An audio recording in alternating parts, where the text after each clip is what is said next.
Le Roaccutane est un médicament très efficace contre l'acné, mais comme tous les médicaments efficaces, il a des effets indésirables. Certains ont tout de suite été identifiés. On sait par exemple qu'il provoque de très graves malformations du fœtus s'il est pris par une femme enceinte. La grossesse est donc une contre-indication absolue.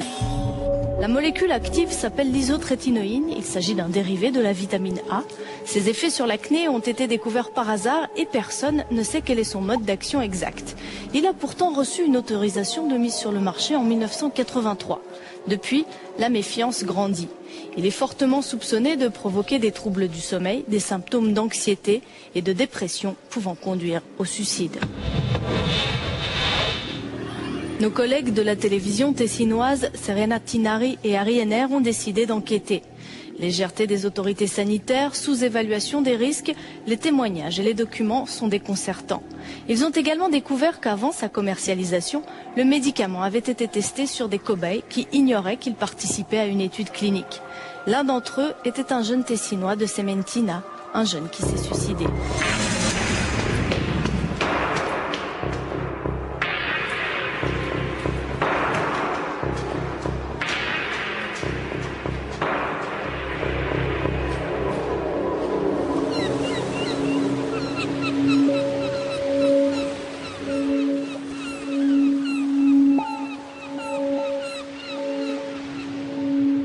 La nuit, je dors, mais d'un sommeil sans repos. Je me réveille très fatigué. Depuis 4 jours, j'ai de forts maux de tête, des nausées, et je me sens confus, sans aucune motivation. Je ressens une terrible souffrance, une envie de mourir. J'ai une forte répulsion pour tout le monde, et pour tout. Ce qui est intéressant avec ce médicament, c'est qu'il n'a jamais été prévu contre les boutons. Ce médicament avait été développé pour des chimiothérapies en cas de cancer. Et comme Roche n'aurait pas réussi à gagner assez d'argent avec cette seule application, alors ils se sont dit, ratissons plus large, et ils ont fini par le vendre aux personnes souffrant d'acné. J'ai dit, ouais, je suis sûre que c'est à cause du Roaccutane, mais la dame, la psychiatre disait, ah non, mais non, parce que c'est pas passé tout de suite, ça s'est passé 6 mois après. Enfin, voilà, quoi, que je suis une dépressive, que voilà, c'est ça qu'on m'a scotché. Après la cauchemar, on doit affronter l'enfer de psychiatrie. Parce que là-bas, c'est aussi les médicaments. Psychotropes, neuroleptiques, antidépresseurs, tous ces médicaments avec les effets secondaires. En février 1997, Liam a commencé un traitement au Roaccutane pour 4 mois. Il avait une acné légère. Sur une échelle diagnostique de 0 à 10, le score de son acné était de 2. Donc il a reçu une cure pour 4 mois qui devait se terminer le 20 juin. Il est mort le 15 juin, à quelques jours seulement de la fin du traitement. C'est l'histoire de très jeunes gens, des adolescents à qui on a prescrit du Roaccutane, alors qu'ils ne présentaient qu'une acné légère. Aucun d'entre eux n'avait d'antécédents psychiatriques ou dépressifs, aucun d'entre eux n'avait été informé de possibles effets secondaires. Il a commencé à se retirer de plus en plus. Il passait une grande partie du temps dans sa chambre et se retrouvait de moins en moins avec ses amis. Au mois de mai, il faisait très beau et le soleil brillait. Mais il disait que quand il sortait, la lumière provoquait chez lui des maux de tête terribles et qu'il préférait donc retourner à la maison. Nous ne savions pas. Nous n'avons jamais fait le lien avec ce médicament, parce que pour nous, le Roaccutane était un médicament comme les autres, comparable à une crème, rien de plus. En avril, j'étais sur mon vélo, puis je voulais me jeter sur une voiture et tout, puis ma mère elle a entendu ça, donc je lui en ai parlé. Et tout de suite, elle m'a emmené chez le dermatologue, et le dermatologue a dit non, c'est pas grave et tout, bon, on va arrêter et tout. À partir de là, ça a dégradé petit à petit, quoi. Je commençais à pas dormir, à être pas bien, à être déprimée, à m'isoler à l'école. Le soir, à 6 heures, elle fait une crise que j'ai été vraiment désespérée, je ne savais pas quoi faire. Elle a pris une panique en disant « Maman, je vais mourir ». Elle parlait des choses, je l'ai assurée.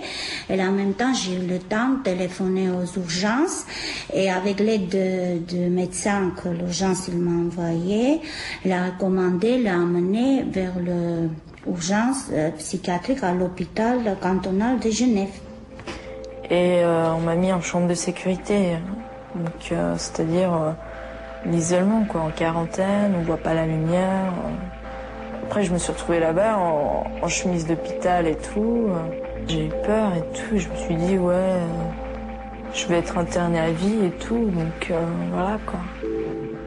Un médicament aux effets secondaires suspects. Des témoignages qui s'accumulent. Une justice qu'on interpelle.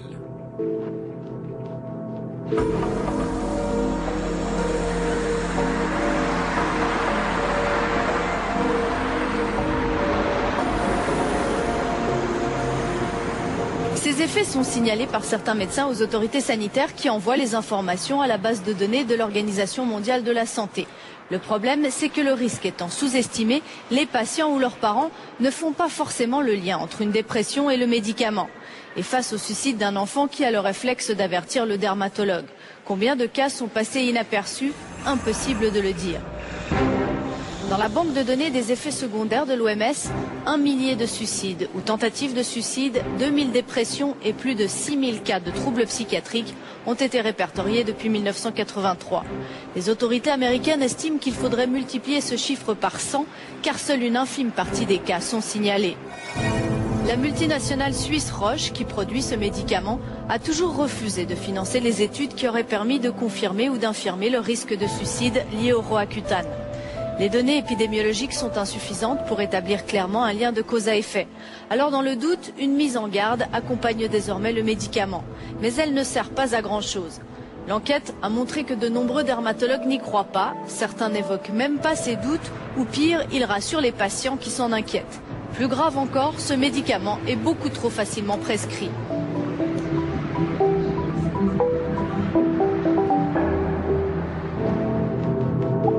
Ce médicament doit être prescrit uniquement pour les acnées kystiques sévères résistantes à d'autres thérapies. Ce sont les recommandations officielles. Or, les ventes de cette molécule restent stables, y compris en Suisse, ce qui signifie qu'on l'utilise dans les cas moins graves. Depuis 4 ans, des génériques sont également disponibles. Aux États-Unis, ce produit est commercialisé sous le nom d'Accutane. Il a toujours fait l'objet de discussions et de controverses. Le Congrès américain s'en est saisi à la demande de l'un de ses membres, dont le fils, âgé de 17 ans, s'est suicidé. Mon fils avait commencé l'Accutane en décembre 1999. Le 14 mai, 5 mois et demi plus tard, il s'est tiré une balle. Un geste qui ne lui ressemble tellement pas. Mon fils était un jeune homme qui aimait la vie. Il illuminerait cette chambre s'il entrait maintenant.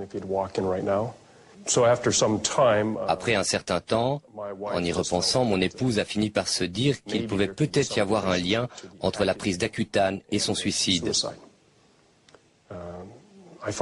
Moi, je n'y croyais pas. Pourquoi un médicament contre l'acné aurait-il pu causer des troubles psychiques ou de la dépression?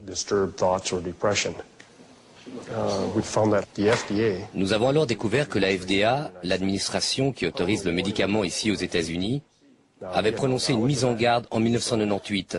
Nous ne le savions pas. Ma première question était « Pourquoi les gens ne sont-ils pas au courant ?»